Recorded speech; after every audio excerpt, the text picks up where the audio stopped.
आप सभी सम्मानित सदस्य एवं भावी शिक्षकों को शिक्षक दिवस की बहुत बहुत ढेर सारी शुभकामनाएं। शिक्षा आयोग का गठन हो चुका है। शिक्षा आयोग कार्य करने जा रहा है। बेसिक, माध्यमिक, उच्च, तकनीकी, व्यावसायिक, मेडिकल एजुकेशन में बहनों और भाइयों 60,000 से अधिक नियुक्तियां इंतजार कर रही हैं। वहां पर भी बड़ी पैमाने पर नियुक्ति की प्रक्रिया, अलग अलग विभागों में नियुक्ति की प्रक्रिया धड़ल्ले से आगे बढ़ेगी। अभी आप सुन रहे थे उत्तर प्रदेश के माननीय मुख्यमंत्री श्री योगी आदित्यनाथ जी को, जो कि नए शिक्षा सेवा चयन आयोग के माध्यम से जो अलग अलग स्तर के और अलग अलग विभागों में शिक्षकों की भर्ती हो रही थी, उसमें 60,000 पदों पर भर्ती के लिए प्रतिबद्धता जाहिर कर रहे थे। इन सब के बाद से लगातार ये प्रश्न आ रहा है कि क्या उत्तर प्रदेश में शिक्षक भर्ती अगर आती है प्राथमिक के लिए, तो क्या उससे पहले यूपी टेट होगा या फिर डायरेक्टली सुपर टेट कंडक्ट करा दिया जाएगा, जिस प्रकार से माननीय हाईकोर्ट की डबल बेंच के द्वारा 68,500 से बची हुई लगभग 27,000 पदों पर 2 महीने में ATRE यानी असिस्टेंट टीचर रिक्रूटमेंट एग्जामिनेशन के लिए राज्य सरकार को निर्देशित किया गया है। ऐसे तमाम प्रश्न जो कि टीचर एलिजिबिलिटी टेस्ट से संबंधित आपके मन में उठ रहे होंगे, उन सबका इस वीडियो में उत्तर ढूंढने की कोशिश करेंगे। अंत तक जुड़े रहिएगा। नमस्कार दोस्तों, मेरा नाम है नीरज, आप देख रहे हैं कैरियर बिट यूट्यूब चैनल। अगर आप इस चैनल पर पहली बार विजिट कर रहे हैं तो इसको सब्सक्राइब करते हुए बेल आइकन को प्रेस करना ना भूलें। देखिए, उत्तर प्रदेश में जो भी शिक्षक भर्ती होगी प्राथमिक में, वो अध्यापक सेवा नियमावली 1981 के तहत ही होगी, और जो भी प्रावधानित होंगे नियम कानून वो उससे बियॉन्ड नहीं जाएंगे, यानी उससे परे नहीं जाएंगे। अध्यापक सेवा नियमावली 1981 में ये साफ तौर पर मेंशन किया गया है कि जब भी परिषदीय प्राथमिक विद्यालयों में शिक्षक भर्ती का नोटिफिकेशन जारी किया जाएगा, उससे पहले राज्य सरकार शिक्षक पात्रता परीक्षा का आयोजन करेगी। तो ये तो तय है कि यूपी टेट ही पहले होगा, उसके बाद सुपर टेट के लिए एडवर्टीजमेंट जारी किया जाएगा। अब यहाँ पर मैं बता दूँ कि उत्तर प्रदेश में अगर आप ऐसे भी समझेंगे, जैसे 2020 में अंतिम बार यूपी टेट का नोटिफिकेशन निकाला गया था, उसके बाद से नवंबर 2020 में परीक्षा का आयोजन हुआ, पेपर आउट होने की वजह से फिर से जनवरी में री एग्जाम कंडक्ट कराया गया, जिसका रिजल्ट अप्रैल 2021 में जाकर के घोषित हुआ था। और उसके लिए जो प्रमाण पत्र है वो अभी सभी डाइट्स में वितरित किए जा रहे हैं। अगर अभी तक आपने नहीं लिया तो आप संपर्क करके ले सकते हैं। तो कुल मिलाकर के अगर आप देखेंगे तो 4 साल से उत्तर प्रदेश में कोई भी शिक्षक पात्रता परीक्षा का आयोजन किया ही नहीं गया है। तो वैसे भी 4 साल से ज़्यादा का समय हो चुका है। अध्यापक सेवा नियमावली 1981 भी कहती है कि पहले आपको यूपी टेट कराना ही होगा, उसके बाद आप किसी भी शिक्षक भर्ती का एडवर्टीजमेंट जारी कर पाएंगे। इसके साथ ही साथ अगर मैं आपको याद दिलाऊं तो जनवरी 2023 में जब उत्तर प्रदेश के माननीय मुख्यमंत्री जी की अध्यक्षता में एक कैबिनेट बैठक में यह तय किया गया कि शिक्षा सेवा चयन आयोग के गठन की प्रक्रिया तेज होगी, उस समय भी माननीय मुख्यमंत्री जी ने प्रतिबद्धता जाहिर की थी कि हम यूपी टेट की परीक्षा प्राथमिकता के आधार पर कंडक्ट कराएंगे। तो सरकार यूपी टेट को लेकर के गंभीर है और पहले यूपी टेट ही होगा, उसके बाद ही एडवर्टीजमेंट अगर जारी करना होगा तो जारी किया जाएगा सुपर टेट का यानी ATRE का।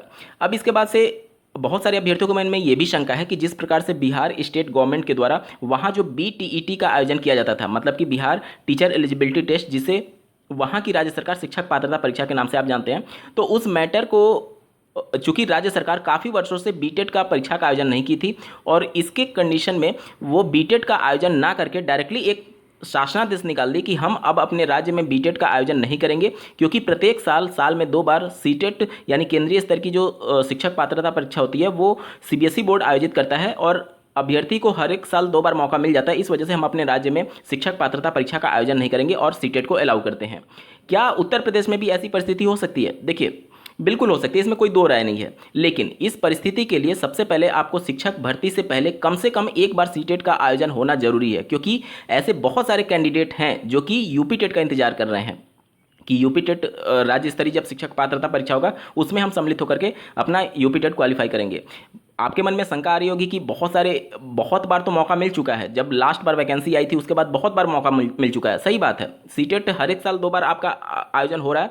कोरोना में 1-2 साल केवल एक ही बार आयोजन हुआ, नहीं तो हर एक साल 2 बार आयोजन हो रहा है। तो यहाँ पर कैंडिडेट्स को मौका मिल चुका है, लेकिन ऐसे कैंडिडेट्स जो कि केवल और केवल यूपी टेट का इंतजार कर रहे हैं, आप उनको कैसे मना कर सकते हैं जब अध्यापक सेवा नियमावली के अनुसार ही भर्ती होनी है। उसमें साफ तौर पर मेंशन किया गया कि राज्य सरकार की जिम्मेदारी होगी कि शिक्षक भर्ती से पहले आपको एक बार यूपी टेट की परीक्षा का आयोजन करना होगा। अगर राज्य सरकार नहीं चाहती है, जैसे बिहार राज्य सरकार नहीं चाहती थी, अगर नहीं चाहती है कि हम शिक्षक पात्रता परीक्षा अपने राज्य स्तर पे ना कराएं, बल्कि सीटेट को ही केवल एक तरीके से अलाउ करें, कहने का मतलब कि यूपी टेट जो ऑलरेडी क्वालिफाई है वो तो रहेंगे ही रहेंगे और सीटेट को अब अलाउ किया जाए और अब यूपी टेट हम नहीं कराएंगे, अगर इस प्रकार का कोई फैसला लेना होगा तो ऐसा नहीं होगा कि अभी मान लीजिए कि डायरेक्टली 1 महीने में या फिर 2 महीने में ATRE का नोटिफिकेशन जारी हो जाए। नहीं, इससे पहले जब इस प्रकार का नोटिफिकेशन राज्य सरकार जारी करेगी कि अब हम यूपी टेट कंडक्ट नहीं कराएंगे, तो उस नोटिफिकेशन के बाद कम से कम एक बार सीटेट की परीक्षा का आयोजन हो जाना चाहिए। कहने का मतलब ये है कि सभी अभ्यर्थी जो यूपी टेट का इंतजार कर रहे हैं उनको एक बार मौका मिल जाना चाहिए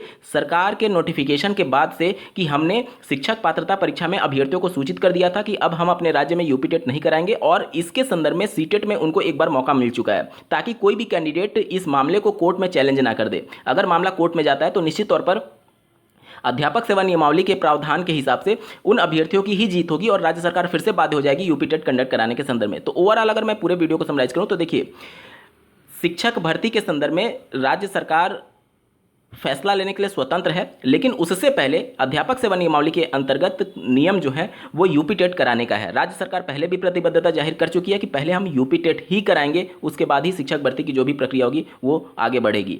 तो बिल्कुल निश्चिंत रहिए, यूपी टेट ही पहले होगा, उसके बाद ही शिक्षक भर्ती का एडवर्टीजमेंट जारी किया जाएगा।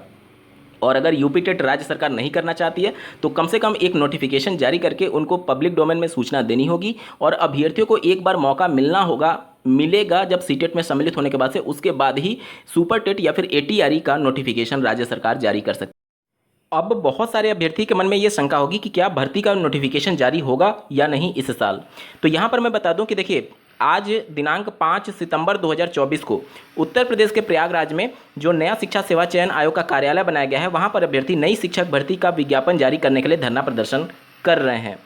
तो यहाँ पर आप समझ चुके होंगे कि उत्तर प्रदेश के जो बेरोजगार DLED अभ्यर्थी हैं वो जानते हैं कि इस प्रकार की घोषणाएं और इस प्रकार की प्रतिबद्धता राज्य सरकार के माध्यम से और विभाग के माध्यम से पहले भी बहुत बार की जा चुकी है। बावजूद इसके पिछले 6 साल से शिक्षक भर्ती का नोटिफिकेशन जारी नहीं हुआ है। अगर केवल इस प्रकार की घोषणाएं या फिर इन सभी आश्वासन से अगर अभ्यर्थी संतुष्ट होते तो शायद आज धरना प्रदर्शन नहीं कर रहे होते। इससे बड़ा सवाल का जवाब दे पाना शायद मेरे लिए मुश्किल है। कहने का मतलब ये है कि अब उत्तर प्रदेश के अभ्यर्थी भी विश्वास करना छोड़ दिए हैं कि क्या कुछ कहा जा रहा है। जब तक कि नोटिफिकेशन ना आ जाए तब तक कोई भी अभ्यर्थी विश्वास नहीं कर पा रहा है, चाहे विभाग कुछ बोले या फिर शासन कुछ बोले। तो शिक्षक भर्ती को लेकर के अभी स्थिति स्पष्ट कह पाना किसी के भी बस की बात नहीं है जब तक एडवर्टीजमेंट जारी ना हो जाए, क्योंकि ये वही प्रदेश है जहां पर उत्तर प्रदेश के पूर्व बेसिक शिक्षा मंत्री जी बाकायदा 17,000 पदों पर प्रेस नोट जारी करते हैं, बावजूद इसके अभी तक वो भर्ती धरातल पर नहीं आ चुकी है। तो जब प्रेस नोट जारी करने के बाद भी भर्ती नहीं आ रही है तो केवल स्टेटमेंट मात्र से भर्ती की उम्मीद करना शायद अब अभ्यर्थी छोड़ चुके हैं। और अगर आप भी अपनी भर्ती का वेट कर रहे हैं तो निश्चित तौर पर आपको समर्थन देना चाहिए इस पूरे धरना प्रदर्शन को, क्योंकि इसी से शासन पर दबाव बनेगा। और अगर भर्तियां आएंगी तो दबाव की वजह से ही आएंगी, क्योंकि शासन की मंशा नहीं है भर्ती को लेकर के। उत्तर प्रदेश के परिषदीय प्राथमिक विद्यालयों में अगर आप देखेंगे तो लगातार विधानसभा में और समय समय पर शासन के द्वारा ये कहा जाता है कि हमारे पास शिक्षक सरप्लस में हैं। नीतियां ऐसी हैं कि 50 से कम जहां पर बच्चों का रजिस्ट्रेशन है उन विद्यालयों को बंद किया जा रहा है और दूसरे विद्यालय में मर्ज किया जा रहा है। तो टीचर वैसे ही धीरे धीरे करके सरप्लस होते जा रहे हैं। बच्चे जो दूसरे स्कूल में मर्ज हो रहे हैं, क्या वो वहां पर जाएंगे, ये भी एक बहुत बड़ा सवाल है, जिससे बच्चों की संख्या घट रही है, एडमिशन की संख्या लगातार घटती जा रही है। इन सभी चीज़ों को देखते हुए निश्चित तौर पर छात्र शिक्षक अनुपात के हिसाब से जो टीचर की रिक्वायरमेंट है वैसे ही शासन कह रही है कि हमारे पास सरप्लस में है, और इन सभी चीज़ों की वजह से छात्रों की संख्या भी लगातार घटती जा रही है, जो कि छात्र शिक्षक अनुपात को बिगाड़ने में या फिर यूँ कह लें कि शिक्षक भर्ती में एक बहुत बड़ी मुश्किल खड़ा कर सकता है। तो इसी वजह से अभ्यर्थी को अब विश्वास नहीं है शासन क्या कुछ कह रहा है या फिर विभाग क्या कुछ कह रहा है। जब तक कि लिखित आदेश या फिर एडवर्टीजमेंट ना आ जाए तब तक विश्वास कर पाना अब अभ्यर्थियों के लिए भी मुश्किल हो चुका है। उम्मीद करता हूँ आप सभी के डाउट्स क्लियर हो गए होंगे।